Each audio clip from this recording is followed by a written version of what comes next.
Welcome to the Advanced Freelancing Podcast. Every week, you'll hear strategies for building your online service-based business your way. And now, here's your host, veteran freelancer, author, and TEDx speaker, Laura Briggs. Hey, it's Laura, and welcome to another episode of the Advanced Freelancing Podcast. And today I'm steering a little bit away from some of the traditional strategies I love to talk about when growing your business to think a little bit more big picture. Have you ever created a mental health plan for your business, or at least for the busy seasons as a freelancer? This is a topic that I feel connected to so personally because I recently took the time to create what I'm calling my mental health plan. Now, there's a reason I'm using those specific terms. So we often talk about self-care in the context of being business owners, but we rarely put enough pressure on that to make it appear as important as it really is. Because self-care is key, right? But it's so easy to sweep that under the rug and act like, yeah, that's great. Like, I'd love to get a massage if I could afford it or fit the time in, but whatever, I'm really busy right now. That's not going to happen. And recently, looking at my schedule, the number of things that were piled on it, and just sort of how I've changed and evolved my business model this year, I realized that I needed to have a mental health plan in place. Now, when you're listening to this episode, we're in the last quarter of 2019. I did several really important and cool things this year that I'm proud of. But the timing of all of them and not having a mental health plan or structurally fitting in self-care nearly led me to burnout. So around the time of publishing my very first book, that was in July of 2019, I did so much work for the publication and promotion of that book, in addition to moving to a new state for my husband's job and doing 2 TEDx talks. So writing those, editing those, memorizing those, and traveling to deliver those. Just in conjunction with all of the other crazy things going on in my business, I very much felt that I was headed down the path to burnout. And burnout is something you really want to be aware of as a freelancer and as a business owner. So there have been studies showing that 40% of employees in the United States are so burned out that they just can't figure out like how to move forward. But employees are not the only ones who've really cornered the market on being burned out. Entrepreneurs can burn out as well, and it can have a lot of really negative problems for your personal life and for your professional life. It's been tied to heart disease, depression, problems with decision making, job dissatisfaction, you name it. So lots of studies have been done about employees in big organizations and burnout, but burnout has also really expanded into the entrepreneur world, right? Like in the United States, I was reading some research in preparation for this episode that burnout costs our country at least $300 billion a year. So burnout definitely affects entrepreneurs as well and can really deflate your overall job passion that you feel for showing up.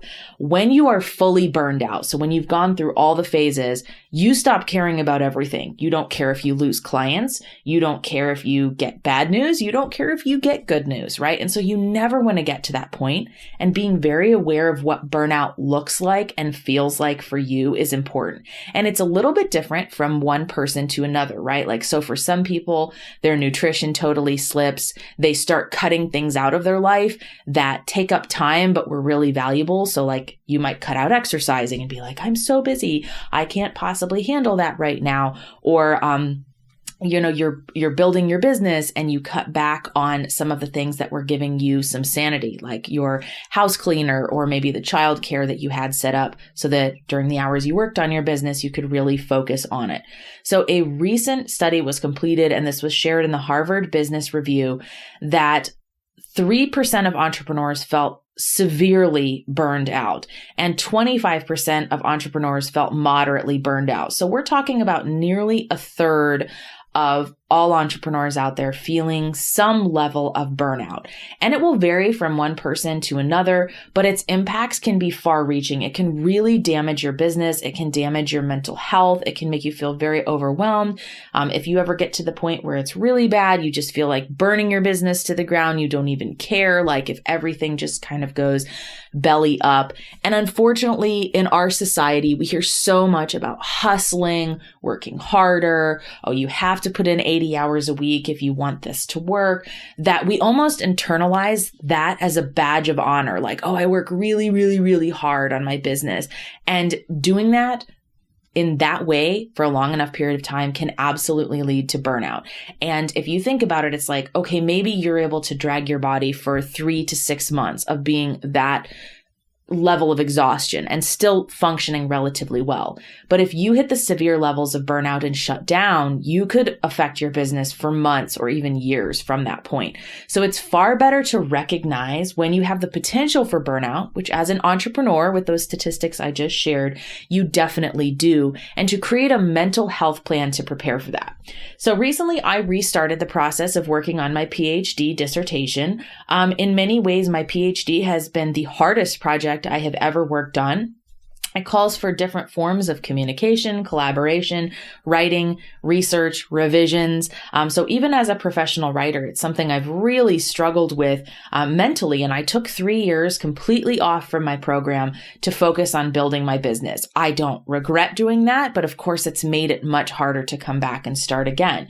So I was adding in that process of, okay, now that I have like my business at this point where I adjusted it from the book launch, I let go a lot of freelance projects. I allowed some to come to a natural close. I terminated some contracts with some clients because I was really, really tired this summer and recognized that I needed to take a big step back and do things differently. So I really focused on the area of my business that was filling me up the most professionally and personally, and that was my coaching. That was working one-on-one with freelance coaching clients, which is something that I really love. It brings out the teacher background in me, and I love helping other people build their business.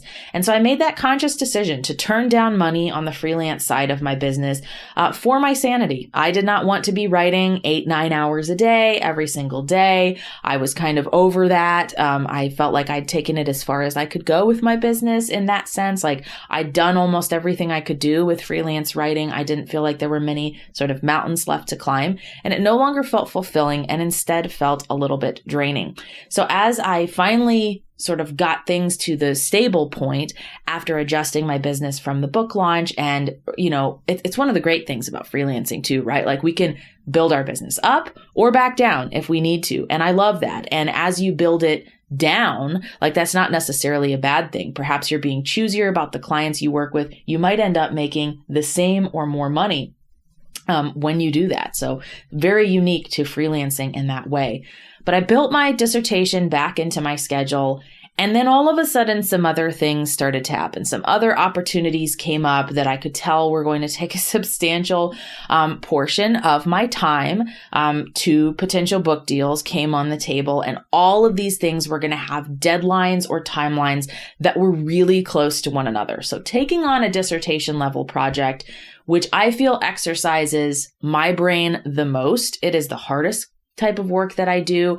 It is also very time consuming. It's not like in my writing business, I'm always looking for ways to speed things up. You spend a lot of time thinking, writing notes, like creating materials that may never actually be published in a dissertation or in a document related to it. And so it's not as easy to speed that process up. So when all these things sort of landed on the table at the same time, I said to my husband, I'm taking a step back this time. I know seeing all these major projects that are going to have the exact same timeline and are really going to call on me to be at my strongest. I recognize from my first book launch and just from building up my schedule early on in 2019 that I don't really want to do that in the coming year. So I am going to create a mental health plan that will help guard against burnout and also hopefully help keep me from going too far down that road of feeling exhausted. So as a freelance business owner, I feel like this is helpful for my audience to listen to as well, because we all need to have a mental health plan. And I really do call it that name very specifically because I think it's so important that we recognize that as freelance owners, we're the CEO, we're the CTO, we're the chief financial officer, we're VP of marketing, we're VP of operations, we're everything, right? Like even if you have virtual assistants on your team, you are making a massive amount of decisions to drive your business forward on a daily basis. And if you suffer from decision fatigue, or just the ongoing pressure that naturally comes from playing that many roles, you need to recognize that your mental health could be affected by that. So how do you know when to put a mental health plan in place? I really believe it should be part of your business and your life at all times. Now, a lot of people might feel like, well, things aren't that busy right now. It's actually the perfect time. If you start building in your mental health supports and your positive self-care now, while you still have the time to do so. And you recognize that as your business grows, you're going to take proactive steps to prevent the busyness of running your own company to bleed those other things out. Because there's a lot of reasons why this downtime or your mental health plan actually benefits your business. There's been so many studies, and a lot of them are talked about in various business books that have come out recently, where working beyond 50 or 60 hours a week really does not lead to an improvement in your work quality or your productivity, right? So there's definitely an upper limit cap.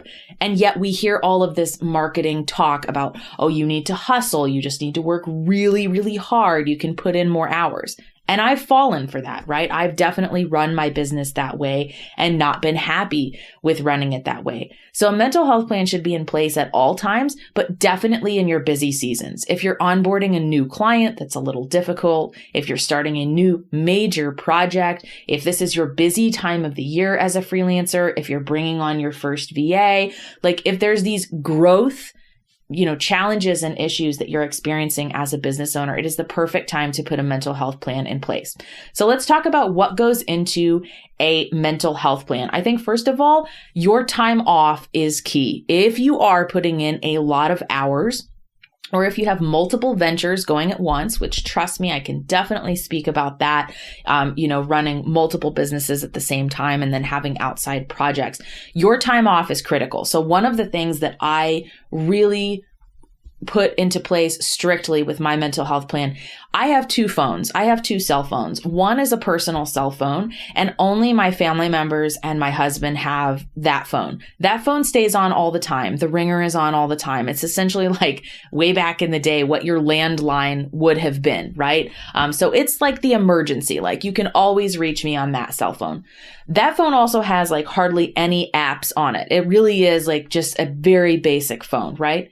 And I've had two cell phones for years, since maybe the second year of running my business, because it was driving me crazy when my clients would try to text or call me on my personal phone. So it's definitely not something new, this whole concept of having two phones, but I had allowed my use of my phone, my business phone, to get really lax. I was answering emails, I was answering Voxer messages, like all the notifications and apps are on my business phone that I use to run my business. And I noticed that my work was starting to bleed over into other hours, early morning, lunchtime, weekends, etc.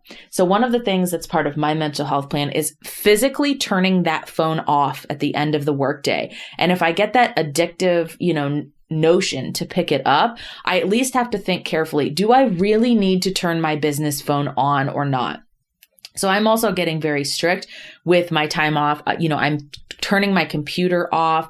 I'm specifically scheduling things on the weekend again. So they, in the months leading up to and surrounding the book launch, I did a lot of work on the weekends, and some of it I was excited to do, and other work I was just felt like I had to do it, right? And there was no other time to really fit it in, especially as we were moving from one state to another.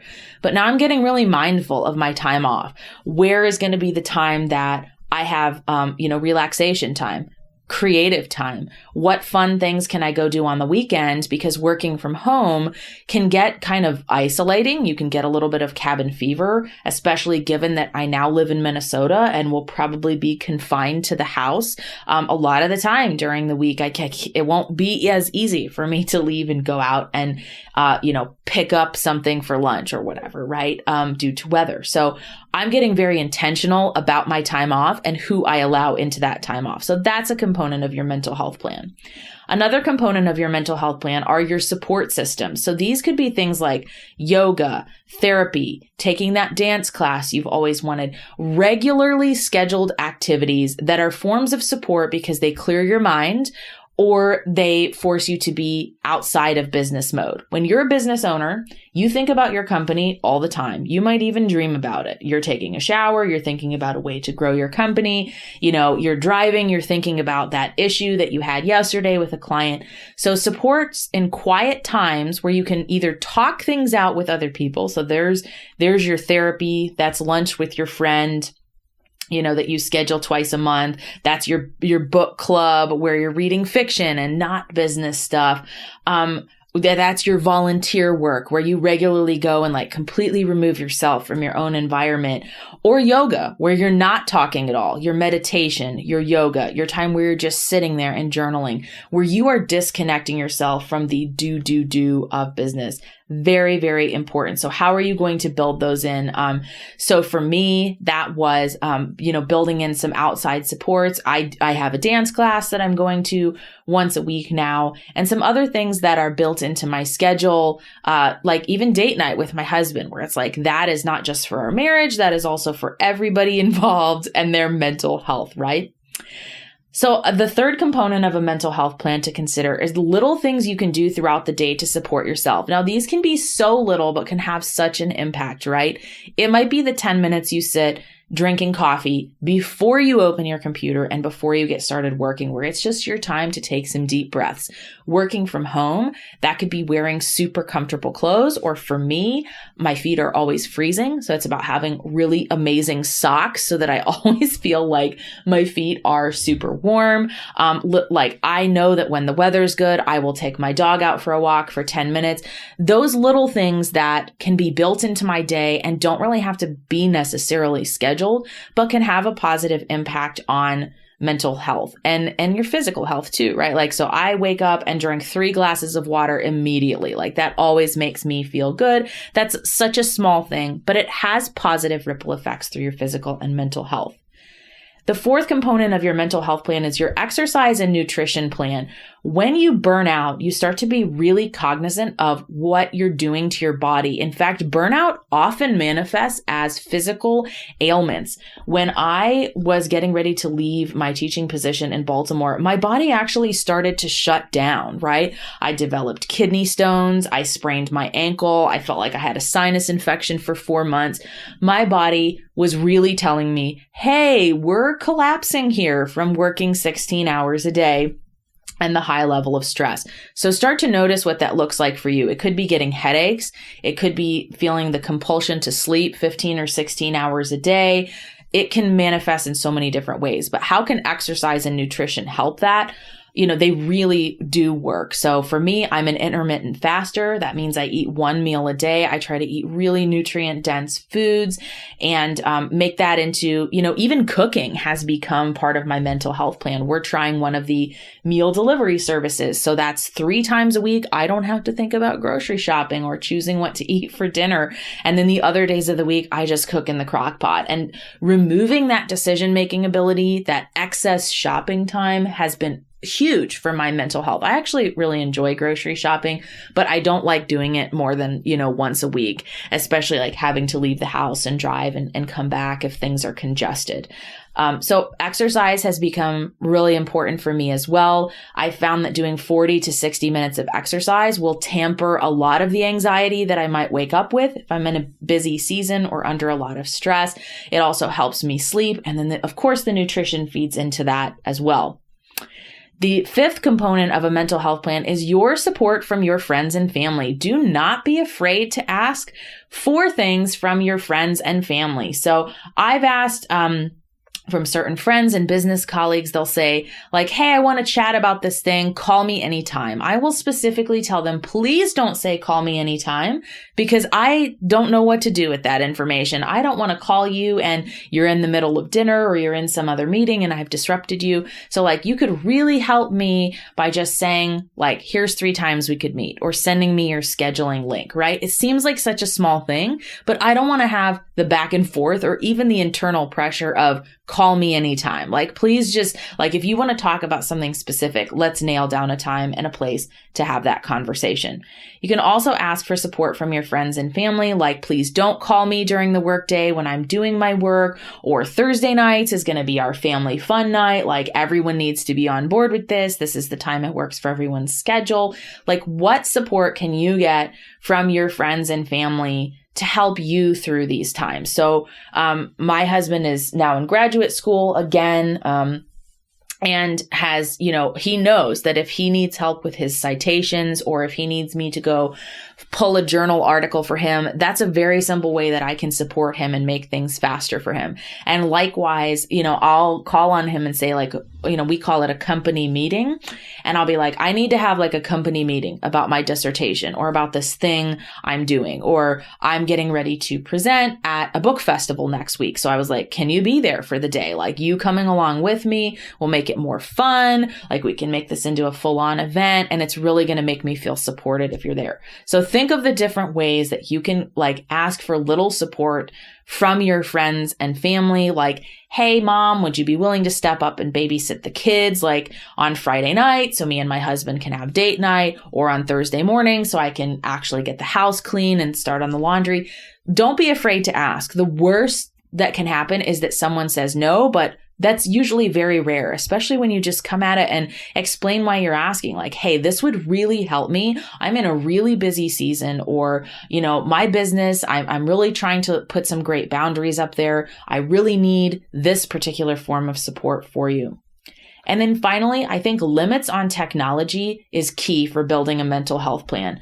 There's been so many studies about how technology is affecting our life, and there's no doubt that it has ripple effects in many different ways. I've already talked to you about how closing my computer, how turning off my phone, how using tools in past episodes like Boomerang help me to get on top of my email. Even sometimes with my coaching clients, I will, just kind of explain, like, I'm only going to be able to check this 2 or 3 times today because I'm at a conference, or, I have very clear boundaries up about like, I'm not going to answer messages on the weekend. You're so free to send me them if that's when you're in the zone, and send me emails, but just know that I'm not going to read them or respond to them.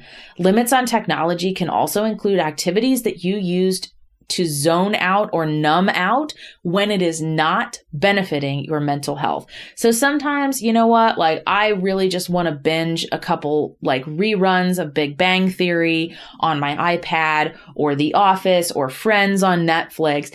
And that actually makes me feel supported in a mental health way, but be aware of when that can be used as a distraction, or when you're using that as a coping mechanism, because it can really be a sign of something bigger that's going on. If you like start binging at noon and then you find that 4 or 5 hours have, gone by, that's a sign that there's something else going on. Maybe you don't feel personally connected to your business anymore. And you need to take that step back and ask about that. So limits on technology can be helpful. They can also be things you implement within your family and within your household. Like, how are we going to, spend more time together? Like, I've really been testing out how many times I can leave the house without my business cell phone. Like, especially if I'm just like going to the gym or running an errand, like not feeling like that has become an extra appendage and is attached to me, right?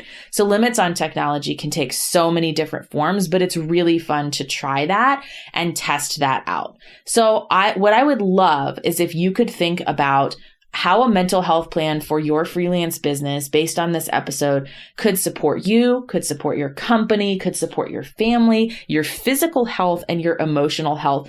All too often, the stigma around mental health is that we just ignore these issues, or we act like people are weak if they admit that they're suffering from anxiety, burnout, stress, depression. All of these things are really important to be talked about, right? That's a big part of the issue around why they're so prevalent. And so it's really important to think about how a mental health plan can support you. I am entering what will perhaps be a crazy 8 months for my business, for my book writing, for expanding my coaching, for potentially working with a new client that would take up a lot of my time, but would really line up with my passion and purpose. And so I'm being proactive about that this time. I'm saying, how do I best support myself, knowing that not only is this going to affect how I feel on a day-to-day basis, but the work products that I create, right? Like books that I make when I'm in a better state with reduced anxiety and reduced stress are going to be better. I'm going to affect and impact more people in that way by being intentional about my mental health. So I'd love to hear your ideas on how you're going to take a mental health plan and make it a serious component of your business. Thanks for tuning in to another episode of the Advanced Freelancing Podcast. Remember, you can always check out additional resources on my website, betterbizacademy.com, like binging past podcast episodes, checking out my massive volume of YouTube videos, or if you're interested in becoming a freelance writer, taking a look at my